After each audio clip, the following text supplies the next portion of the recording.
Good evening and welcome to State of Business on our television. I'm Nadun Sirivardhana. Let's have a look at the headlines. Sri Lanka's trade deficit doubles in April to over $700 million. Abu Dhabi commences discussions on fuel supply to Sri Lanka. News in detail. Sri Lanka's trade deficit in April has nearly doubled compared to March, driven by higher imports and slower export growth, according to the Central Bank of Sri Lanka. The trade deficit rose to $717 million in April, up from $396 million in March, which is an over 80% month-on-month increase. Year on year, the April deficit also surpassed the $558 million recorded in 2024. Exports in April grew by 10.4% to $968 million, while imports surged by 17.5% to $1.68 billion. Despite these increases, April exports fell short of March's record of $1.24 billion. For the first 4 months of 2025, the cumulative trade deficit widened to $2.25 billion, with the export earnings rising 6.4% to $4.3 billion, mainly driven by textiles, spices and chemical products. Meanwhile, imports surged 12.7% to $6.57 billion, with significant growth in machinery, vehicles and transport equipment.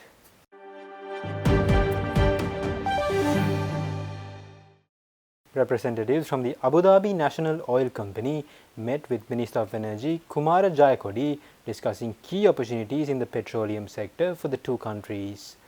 The meeting was held at the Presidential Secretariat recently. The two parties explored potential supply and investment projects, including a long-term agreement to supply crude oil to Sri Lanka at reasonable prices. Discussions also addressed enhancing oil refining capacity and strengthening Sri Lanka's role in the regional petroleum market. Key attendees included UAE Ambassador Khaled Nasir Al-Ameri and ADNOC Senior Vice President for Crude and Condensate Abdullah Al-Qabaisi, alongside senior officials from both sides.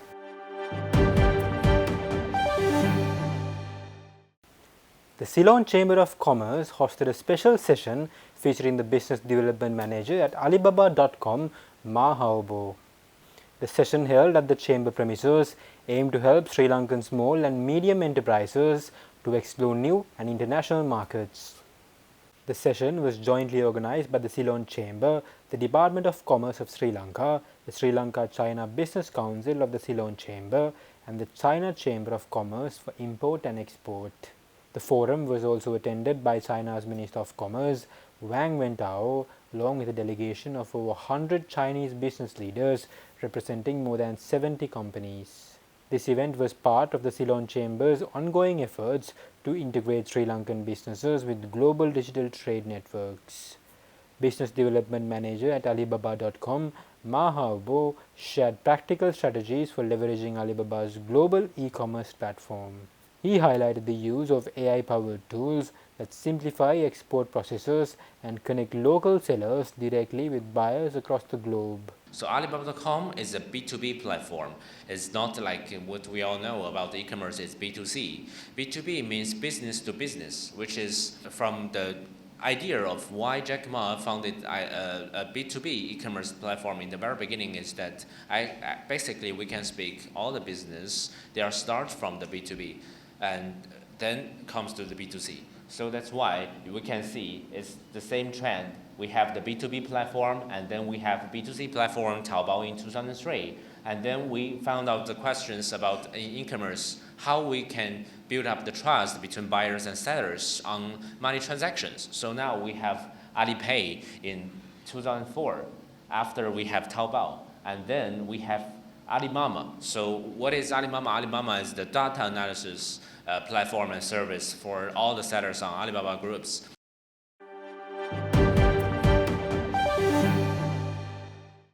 Stay tuned, we'll return after this commercial break.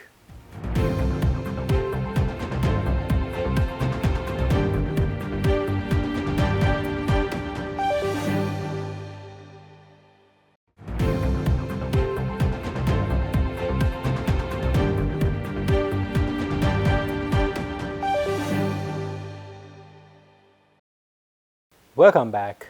The Central Depository Systems, a subsidiary of the Colombo Stock Exchange, has partnered with Sampath Bank to streamline the process of opening inward investment accounts for non-resident foreign individuals. The Memorandum of Understanding signed between CDS and Sampath Bank enables foreign investors to request inward investment accounts directly through the Colombo Stock Exchange mobile application. This innovative collaboration ensures efficient and compliant account setups by facilitating the exchange of essential information between the two entities. Commenting on the partnership, Colombo Stock Exchange CEO Rajiva Bandaranayake stated that integrating the IIA process into the CSE app removes friction points, offering faster and more convenient access to Sri Lanka's capital markets. Sampath Bank's Managing Director Ayodhya Idavela Pereira emphasized the importance of enabling secure and efficient entry points for global investors, contributing to Sri Lanka's investment landscape.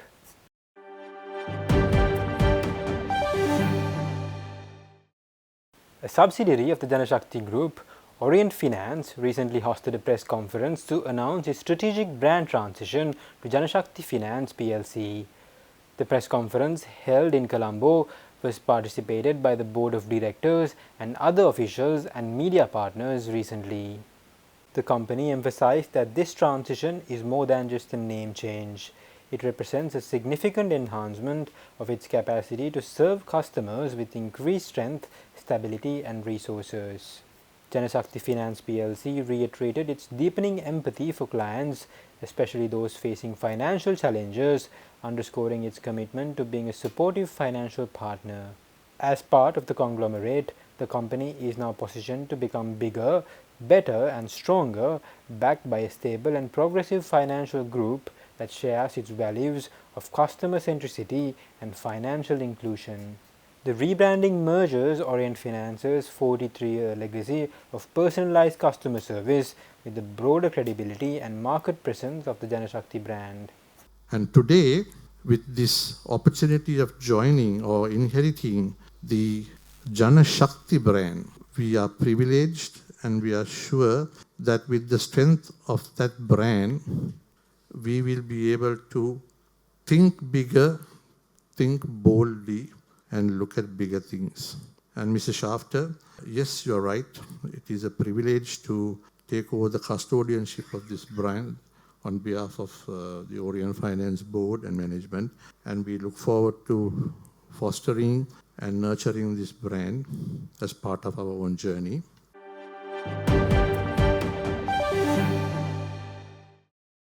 The Ullers Cup, the rugby encounter between DSA Nanayaka College Colombo and St Anthony's College Katugastota will take place on June 6th at Nittawela Rugby Stadium in Kandy.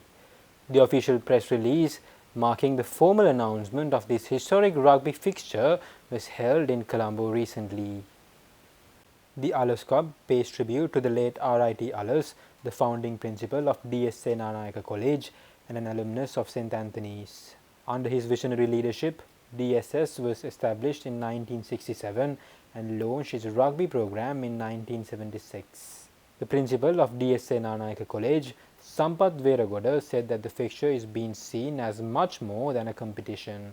That vision has borne fruit, with DS producing national players like Jayantha Rajaratne and Dipnuwa Senaviratne, and enjoying a resurgence marked by a triple championship win in 2022 and their return to Division A in 2023.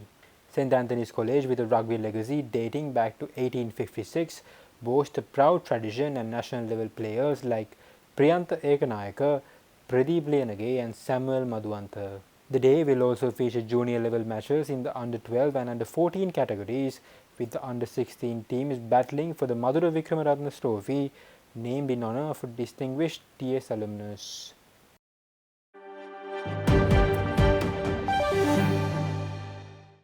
Stay tuned for the stock update.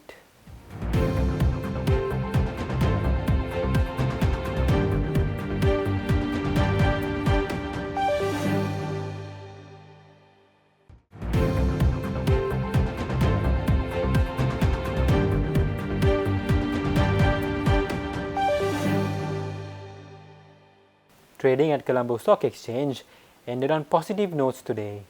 The All Share Price Index gained by 234.50 to close at 17,214.39. The S&P SL20 gained by 96.36 to close at 5,131.28. The turnover was over 7.3 billion rupees and over 271 million shares were traded. Up next are forex rates.